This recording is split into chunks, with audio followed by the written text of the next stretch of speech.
अस्सलाम वालेकुम। हमारे चैनल में खुशामदीद। इन लेक्चर्स में हम जो फिज़िक्स के इम्पोर्टेंट टॉपिक्स हैं इसको हम फर्स्ट चैप्टर से स्टार्ट करेंगे और इंशाल्लाह हम सारे चैप्टर इसमें कवर करेंगे। ये लेक्चर जो है ये कम्पिटिटिव एग्ज़ाम्स के लिए और लेक्चर एसएस और एमडीकेट वगैरह के लिए बहुत अहम है, तो हमारे साथ रहिए। हम इस चैनल पर एमसीक्यूज़ भी अपलोड करेंगे, ठीक है, जो इम्पोर्टेंट एमसीक्यूज़ है और कम्पिटिटिव एग्ज़ाम में बार बार आते हैं। तो चलो चलते हैं अपने पहले लेक्चर की तरफ। तो पहला जो हमारा टॉपिक है ये है फिज़िकल क्वांटिटी। तो फिज़िकल क्वांटिटी वो क्वांटिटी होता है जो हमारे सारे फिज़िक्स की लॉज को डिस्क्राइब करते हैं और जिसको हम डायरेक्टली या इनडायरेक्टली तौर पर कैलकुलेट कर सकते हैं, मेजर कर सकते हैं, ठीक है। तो इसको हम क्या कहेंगे, फिज़िकल क्वांटिटीज़ कहेंगे। या हमारे साथ फिज़िकल क्वांटिटी होती है जिसको हम मेजर कर सकते हैं, ठीक है। तो हमारे साथ फिज़िकल क्वांटिटी होती है। फॉर एग्जांपल इसमें क्या है, मास है, हमारे साथ लेंथ है, टाइम है और स्पीड है, फोर्स है। तो ये हमारे साथ क्या है, इसके एग्जांपल है। फिर इसके टाइप्स क्या है, टाइप्स ऑफ फिज़िकल क्वांटिटी। तो इसमें एक हमारे साथ पहला होता है फंडामेंटल क्वांटिटीज़ होती है। फंडामेंटल हमारे साथ वो क्वांटिटी होती है जो किसी दूसरी क्वांटिटी पर डिपेंड नहीं करती और इसके बेस पर हम दूसरी क्वांटिटीज़ को डिराइव करते हैं, जिसको हम डिराइव क्वांटिटीज़ कहते हैं। तो फंडामेंटल क्वांटिटी जो हमारे साथ है ये हमारे साथ है mass, length, time, temperature, electric current, luminous intensity और अमाउंट ऑफ सब्सटेंस, ठीक है। इसके बाद जो हमारे साथ डिराइव क्वांटिटी है, तो डिराइव क्वांटिटी हमारे साथ ये बेस या फंडामेंटल क्वांटिटी को, इसमें से दो को आपस में हम जब मल्टीप्लाई करते हैं या डिवाइड करते हैं, ठीक है, तो इससे जो हमारे साथ क्वांटिटी आती है तो इसको हम फिर डिराइव क्वांटिटी कहते हैं। मसलन स्पीड हमारे साथ है तो ये हमारे साथ लेंथ डिवाइडेड बाय टाइम से आता है। एक्सेलरेशन है तो ये हमारे साथ length divided by time square से आता है। इस तरह फोर्स है तो ये हमारे साथ मुख्तलिफ क्वांटिटीज़ की मल्टीप्लिकेशन या डिवीजन से आती है।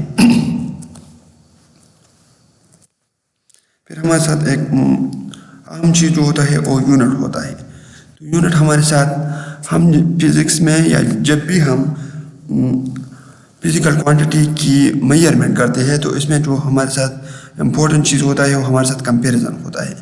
तो कंपैरिजन हम किसी चीज़ की, हम किसी क्वांटिटी की कंपैरिजन जब हम करते हैं तो इसके लिए हम यूनिट इस्तेमाल करते हैं। तो यूनिट हमारे साथ एक मेजरमेंट के लिए चूज स्टैंडर्ड होता है जिसके साथ हम किसी चीज़ की क्वांटिटी की कंपेयर करते हैं, ठीक है। मिसाल के तौर पर हमारे साथ पाइप मीटर है या हमारे साथ 2 kg है, 7 सेकंड है।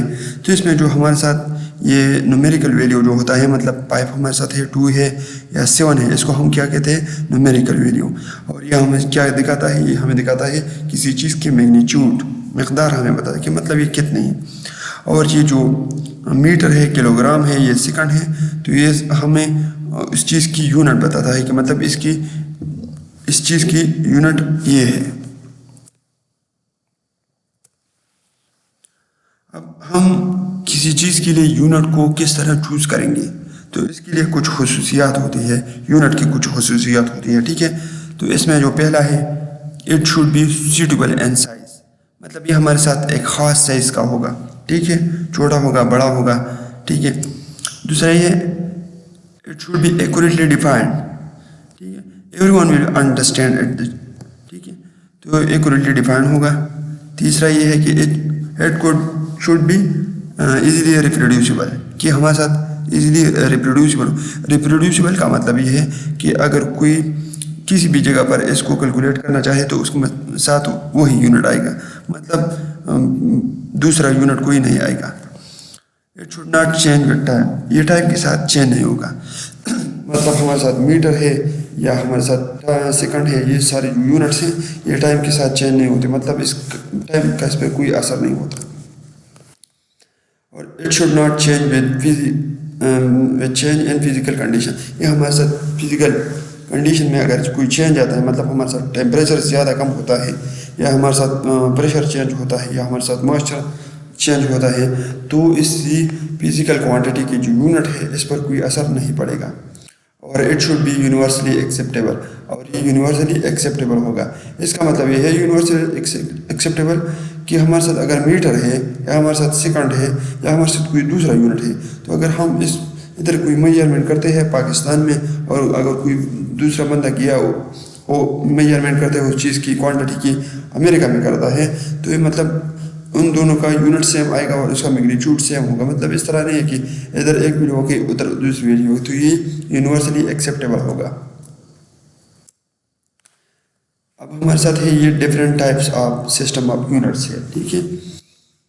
तो इसमें पहला जो है ये हमारे साथ FPS होता है, तो एफ का मतलब है पोर्ट पाउंड और सेकंड सिस्टम। इसको दूसरे लफ्ज़ों में ब्रिटिश इंजीनियरिंग सिस्टम भी कहा जाता है, ठीक है। तो इस सिस्टम में हमारे साथ यूनिट ऑफ लेंथ जो है ये फुट है, और मास का जो यूनिट है वो पाउंड है, और टाइम का जो यूनिट है वो सेकंड है।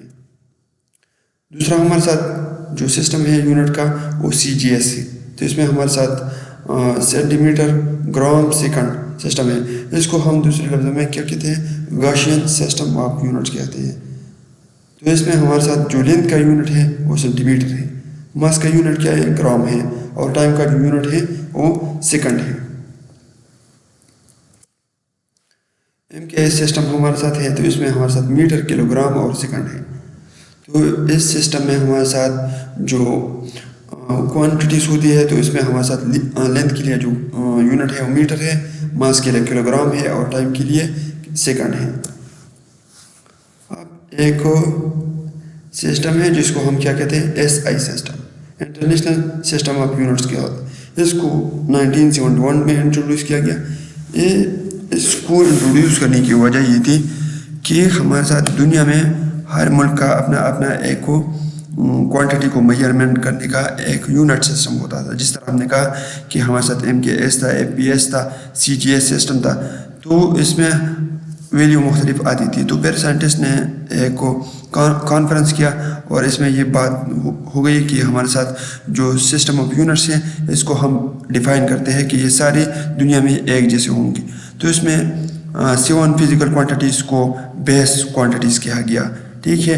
7 फिजिकल क्वांटिटीज़ को बेस किया गया, और इसमें 2 को डिफाइन किया गया जिसको क्या कहते हैं, सप्लीमेंट्री क्वांटिटीज़ कहते हैं। तो हमारे साथ जो बेस फिजिकल क्वांटिटीज़ है 7, तो ये है, मास है हमारे साथ किलोग्राम है, ठीक है। लेंथ को हम मीटर में नापते हैं, टाइम को हम सेकंड में, टेम्परेचर को केल्विन में, इलेक्ट्रिक करंट को एम्पेयर, लिमिनेस इंटेंसिटी को कैंडिला, और अमाउंट ऑफ सब्सटेंस जो है इसको हम मोल में नापते हैं। ये हमारे साथ क्या हो गए, बेस फिजिकल क्वांटिटी। और इसमें जब हम इनमें अगर हम 2 क्वांटिटीज़ को मल्टीप्लाई करते हैं, आपस में मल्टीप्लाई करते हैं या डिफरेंट मल्टीप्लाई करते हैं, डिवाइड करते हैं, तो इससे हमारे साथ नई क्वांटिटीज़ बनती है। मतलब अगर हमने लेंथ को 2 दफ़ा मल्टीप्लाई कर दिया तो इससे हमारे साथ एरिया आएगा, तो एरिया एक और डिराइव क्वांटिटी होगा, ठीक है। अगर 3 दफ़ा मल्टीप्लाई कर दिया तो इससे हमारे साथ वॉल्यूम बनेगा, वॉल्यूम एक डिराइव क्वांटिटी है। अगर हमने लेंथ को टाइम पर डिवाइड कर दिया तो इससे हमारे साथ स्पीड आएगा, ठीक है। इस तरह हमने अगर मास को एक्सेलरेशन के साथ मल्टीप्लाई कर दिया तो हमारे साथ फोर्स आएगा, तो ये हमारे साथ इस तरह फिर इससे डिराइव क्वांटिटीज़ बनती है बेस क्वांटिटीज से। और हमारे साथ जो 2 सप्लीमेंट्री क्वांटिटीज़ जिसको SI सिस्टम में डिफाइन किया गया था, तो वो क्या है, एक है प्लेन एंगल है, इसको हम रेडियन में नापते हैं, ठीक है। और दूसरा हमारे साथ ये 2D एंगल होता है, 2 डायमेंशनल, ठीक है। दूसरा इसको हम सॉलिड एंगल कहते हैं, ये हमारे साथ 3 डायमेंशनल होता है, और इसको हम स्टेरेडियन में नापते हैं, ठीक है।